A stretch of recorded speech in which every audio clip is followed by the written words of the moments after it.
I mean, we'll I would see. say if they're smart and they really want to hold someone with integrity to hold on to that seat, that they should vote for her. Does that make sense to you, Scott? I mean, what do you think? Well, it's probably the only strategy Cheney can employ in order to try to win this primary. So I understand why she's doing it. It's funny to me, having worked for the Bush-Cheney administration, the idea of Democrats turning out to vote for I know. Cheney.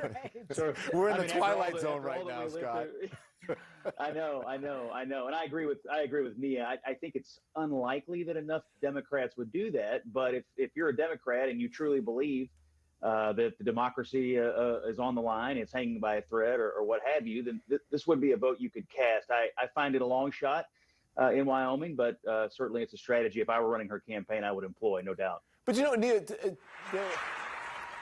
so here's my question, Scott. If you are in that crowd, if you're attending an event at the Reagan Library, you are an old school sort of Republican, right? A pre-Trump Republican. I'm wondering, I asked this question last night, if she's preaching to the choir, because basically what she's saying is that the GOP has a bigger and brighter future without Donald Trump leading the party. Well, she's laying out a message that's by someone in the 2024 presidential primary. I mean, they may not say it in those stark of terms. I mean, she may end up being the John the Baptist of this thing if Donald Trump ends up losing the nomination. But somebody, and it's probably Mike Pence, right? I mean, he's the one who's probably most likely going to lay out this message that we can have all the policy you want without the unconstitutional January 6th baggage. I mean, that's basically what Pence is going to argue. What I'm interested in, Don, is whether Ron DeSantis or Nikki Haley, some of the others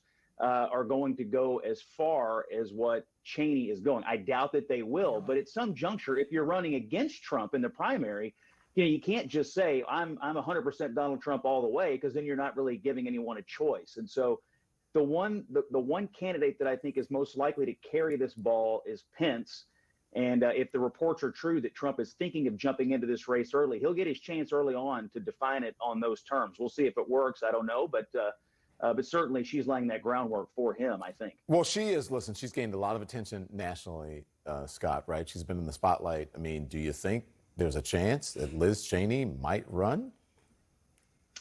Sure, I do, actually. I don't think she would run as a Republican. I guess she could, but I don't know what the marketplace is. I mean, look, if you just look at the polling right now, about half the party wants to do Trump at the moment.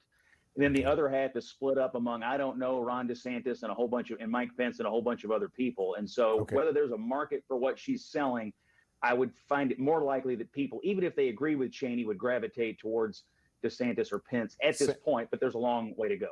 Same question quickly, if you will.